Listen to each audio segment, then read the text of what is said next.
By 1977, there were an estimated 20 million CB radios operating across the United States. Truckers, families, commuters, and volunteers were all sharing the same open frequency, coordinating everything from fuel stops to blizzard rescues. For a brief window in American history, ordinary citizens built a communication network that no corporation owned and no government controlled. Then a series of forces, some regulatory, some economic, and one literally from the sun, conspired to silence it. Within 5 years, the airwaves went quiet, and nothing like it has existed since. September 1958, Washington, D.C. The Federal Communications Commission authorized a new class of radio service on the 27 MHz band. They designated it Class D Citizens Band. The original Citizens Band service had actually been around since 1945, created in the aftermath of the Second World War, when rapid advances in military radio technology left the Federal Communications Commission searching for ways to give ordinary Americans access to the airwaves. Those early radios operated on ultra-high frequencies near 460 megahertz. The equipment was expensive. The signals required direct line of sight, and only specialized users like farmers and the United States Coast Guard found them practical. Al Gross, the inventor who had developed the walkie-talkie for military use, sold roughly 100,000 units through the Citizens Radio Corporation. For the average American driver or small business owner, that first generation of Citizens Band was completely irrelevant. The 27 megahertz allocation changed everything. Signals at that frequency could follow the curvature of the Earth for several miles without direct line of sight, bending over hills and through valleys that would have blocked the older UHF signals entirely. As vacuum tubes gave way to solid-state transistors through the 1960s, dashboard-mounted transceivers became small enough and cheap enough for any working driver to own. During that decade, electricians, plumbers, carpenters, and long-haul truckers used the radios as a practical tool, coordinating job sites or breaking up the monotony of long interstate stretches. The FCC still required a formal license, about $20, and an official call sign. CB radio was useful but quiet. A working-class tool for a small community of professionals who barely thought twice about it. That changed in October 1973 when the Arab members of OPEC imposed an oil embargo against the United States in retaliation for American support of Israel during the Yom Kippur War. Fuel prices spiked. Diesel became scarce overnight. The federal government responded by mandating a nationwide 55 miles per hour speed limit to conserve fuel. For independent truckers paid by the mile and operating without the safety nets of large haulage firms, this combination was devastating. A driver could lose an entire day searching for an open fuel station, only to find dry pumps at the end of the line. The lower speed limit slashed productivity and cut directly into earnings that were already stretched thin. CB radio became their lifeline. Truckers started using Channel 19 to share real-time intelligence on which stations still had diesel, which ones were price gouging, and where highway patrol officers were running speed traps. Lead trucks in a convoy would scout ahead for enforcement, calling back warnings to the drivers behind them. The system was decentralized, peer-to-peer, and entirely self-organized. Nobody designed it and nobody ran it. It emerged out of necessity on the open airwaves. And it worked. By late 1973, independent drivers had escalated from coordination to outright rebellion. Led by organizers like Mike Pankhurst, truckers used their radios to synchronize rolling blockades across multiple states, occupying every lane and grinding commerce to a halt. CB radio provided the clandestine communication channel that made this possible, without centralized leadership or easy interception by law enforcement.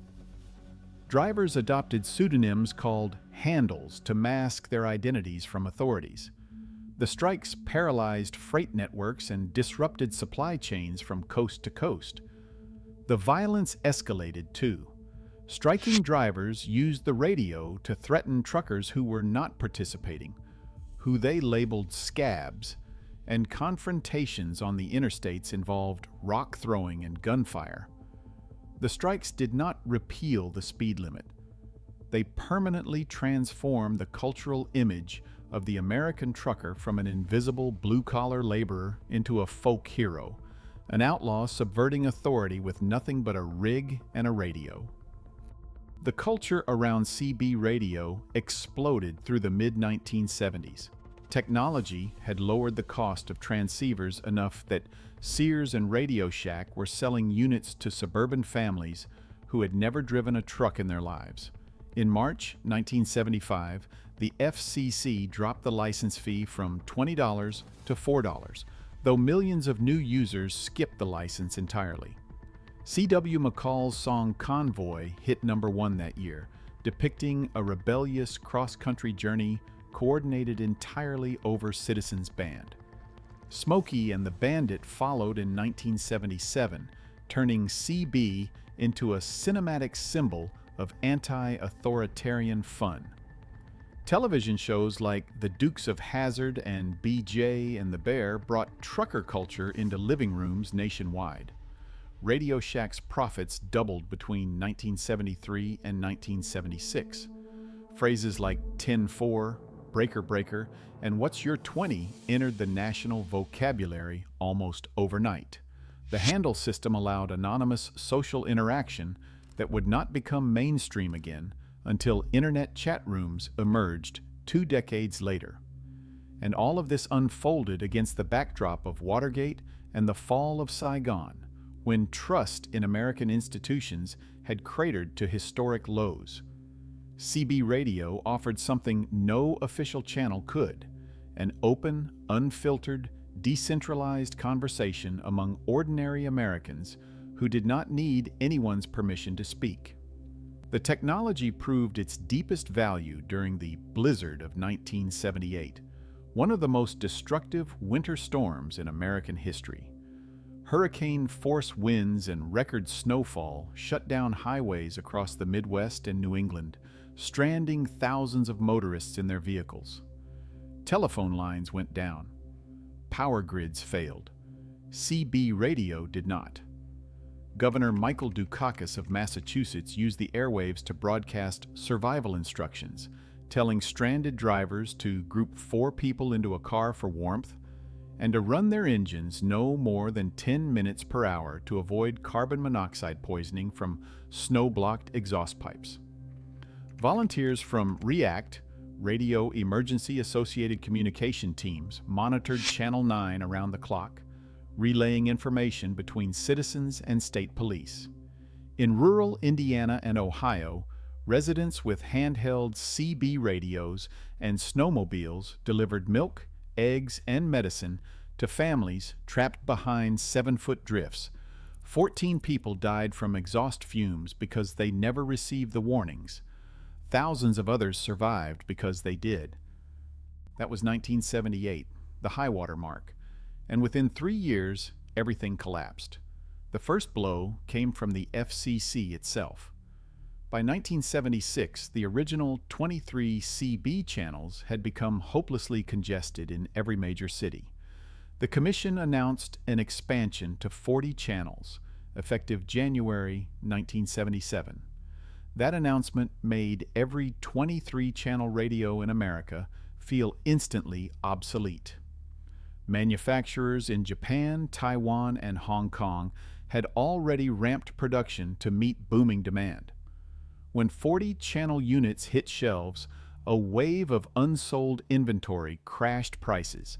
CB radio imports, valued at $839 million in 1976, collapsed to $379 million by 1977. Several domestic manufacturers went bankrupt. Production workers in the American CB industry dropped 38% in a single year. The second blow came from space. The 27 megahertz band is highly susceptible to ionospheric interference, which intensifies during peaks in the 11-year solar cycle. Solar cycle 21 began its ascent in 1977 and peaked in late 1979 with record sunspot activity. During solar maximum, the ionosphere reflects 27 megahertz signals thousands of miles, a phenomenon called skip. A user in Ohio trying to reach a neighbor would hear incomprehensible noise from Texas, California, or Japan flooding the channel. Local communication, the entire practical foundation of everything CB had built, became impossible during daylight hours. The sun itself was erasing the neighborhood. The third blow was economic. The Motor Carrier Act of 1980 deregulated the trucking industry, opening the market to thousands of new low-cost carriers. Union membership among drivers plummeted from 60% to 28% by 1985. Wages declined more than 10% relative to the broader economy. The brotherhood that had defined trucker culture, the mutual aid, the convoy logic, the shared frequency, dissolved into fragmented competition. Corporate dispatch systems replaced the open channel. The road got quieter, and finally, cellular phones arrived. Unlike CB, a broadcast medium where everyone on a channel heard every transmission, the cell phone offered private, point-to-point communication with no static, no skip interference, and no strangers cluttering the line. Americans chose the private whisper over the public shout. By 1983, the FCC eliminated the CB licensing requirement entirely, a quiet acknowledgement that the era was over. The records of the millions who had once called out across the open airwaves were purged or lost to history. CB radio survives today in scattered pockets, among off-roaders, survivalists, and long-haul truckers in corridors where cell coverage drops to nothing. Its vocabulary left permanent marks on the American language. But the thing it actually created, that unscripted, proximity-based connection between strangers sharing the same stretch of road, has not been replicated. We traded the open airwaves for curated feeds and private messages. We gained precision and convenience. What we lost was the frequency.